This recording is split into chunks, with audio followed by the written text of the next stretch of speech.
Welcome to Across the Desk and our new series in partnership with Maddy, the Autistic Rambler. Maddy is a non-binary autistic advocate engaged in political advocacy, a parent of 5, and a very funny person. I think we're going to have a lot to talk about, and we look forward to you joining the conversation. Now let's get to rambling.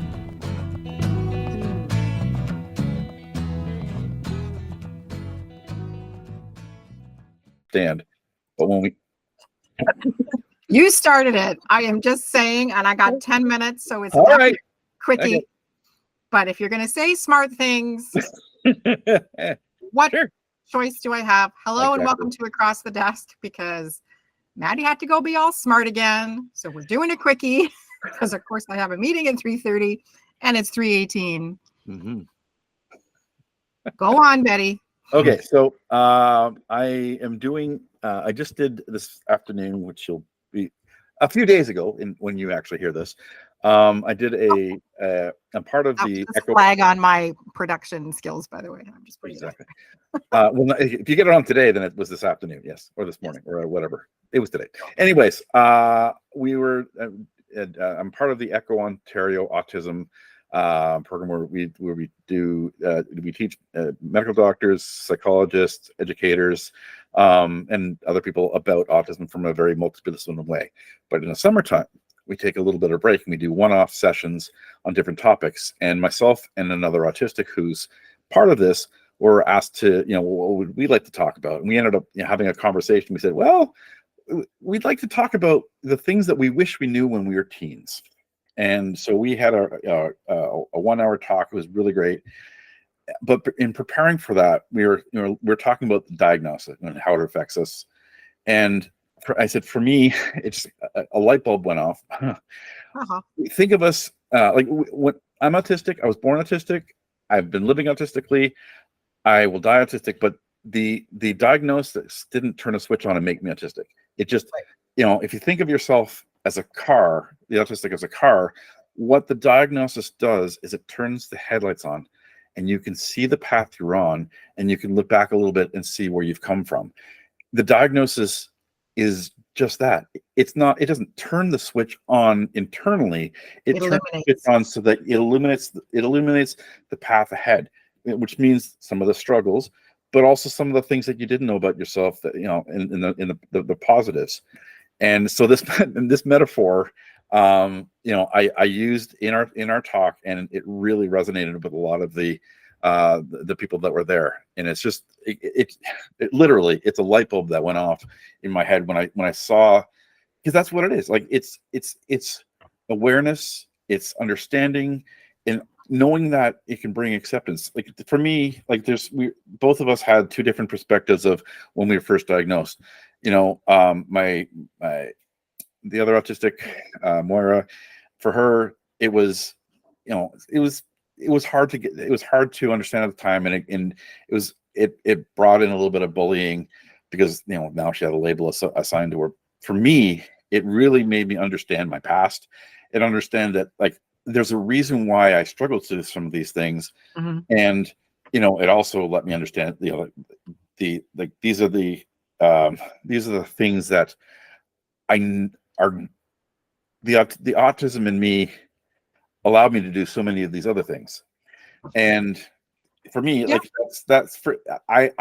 was a great thing for me. It was the acceptance of it was instantaneous because it made my life make more sense.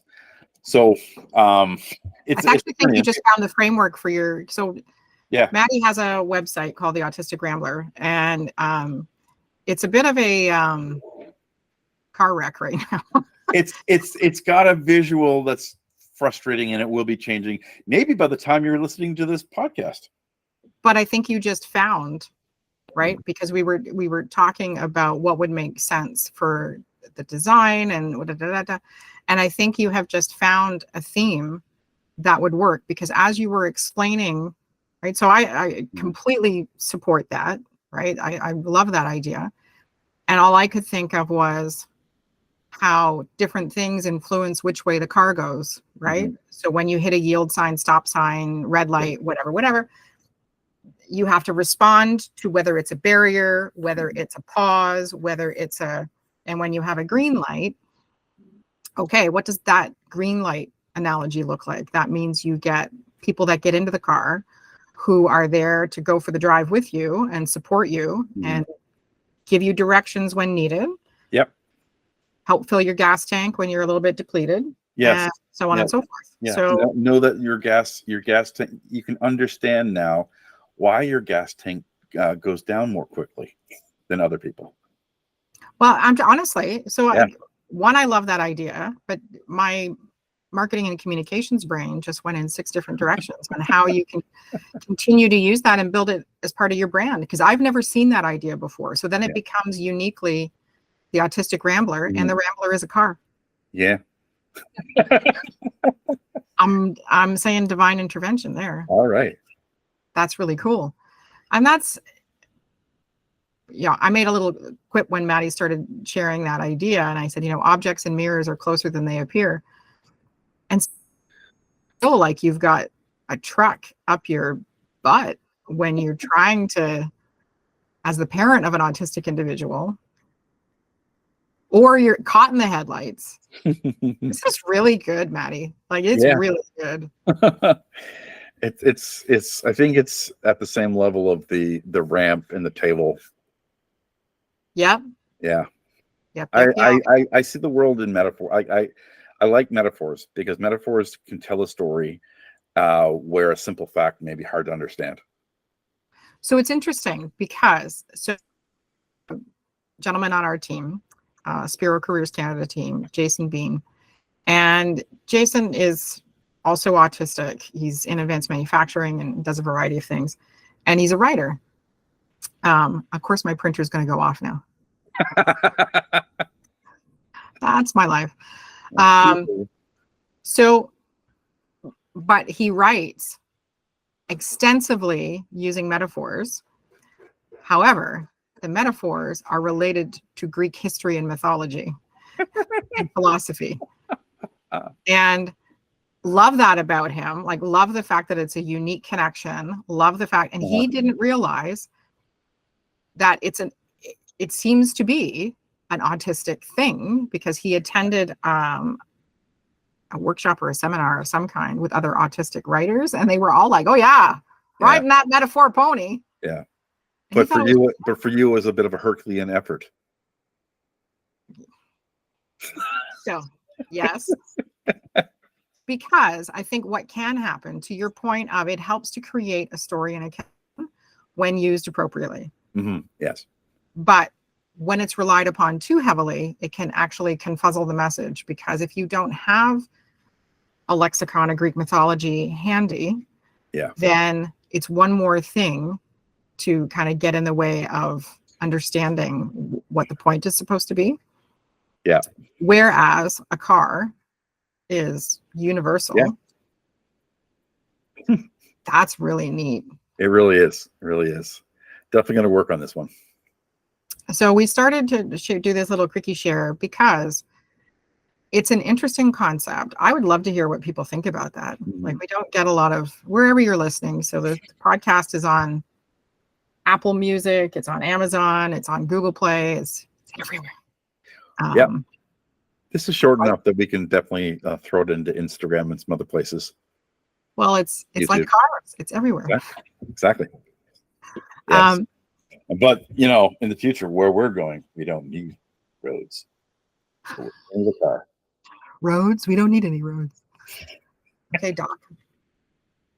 But it is, people need that, right? Parents need those kinds of stories to understand the process that they're going through.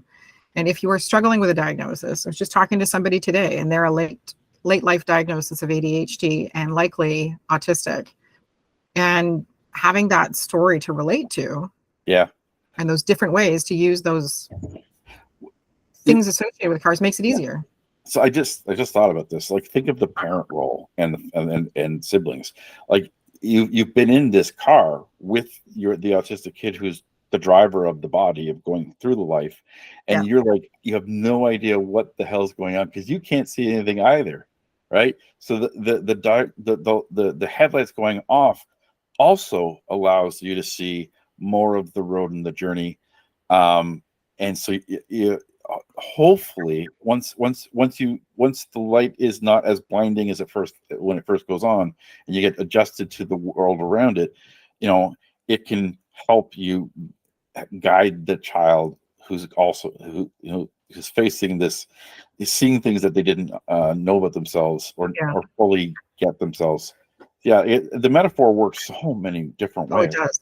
The one thing that's missing, though, is that there's no learner's manual. Well, you autistic folks, man, exactly. You come with a lot of quirky shit.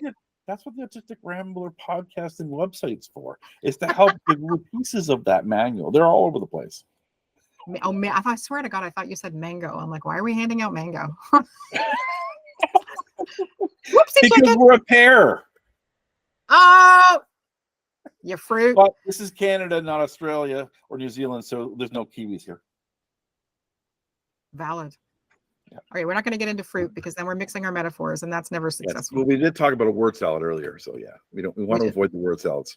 Yeah, word salad bad. But this car thing, okay. Yeah. So we're podcasting again on Friday. Yep. I wonder, so there's two things that maybe we could talk about. One is exploring this a little more, but the other is what defines an expert, because this is preying on my mind. And I am asking a lot of people to get some interesting feedback, because you would be considered an expert. And right? I would accept that title now, because I've been doing this enough. Yeah. But it's we're going to talk about process. A lot of it. Yeah. The concept of expert also becomes an obstacle when you have the thing there. Yeah, the thing there. You think I gotta go. Okay, all right. We'll think about it. We'll talk about it on Friday. That thing, the thing you do.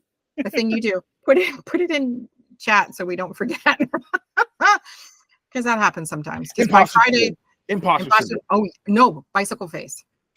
We'll get into bicycle face. All right then. Cool. So if this metaphor kind of resonates with you, we would love to hear, because then we can expand on it and it can become a thing. Honey baby, you've gone all fuzzy wuzzy. I'm not sure what's going on. That's okay. We're not doing video today. So thank you everybody for joining us. This was probably the shortest podcast we've ever done. But it's Maddy's fault because they said something really smart again. And I just, it is what it is. All right. So bye everybody. Bye-bye. Thank you. Bye.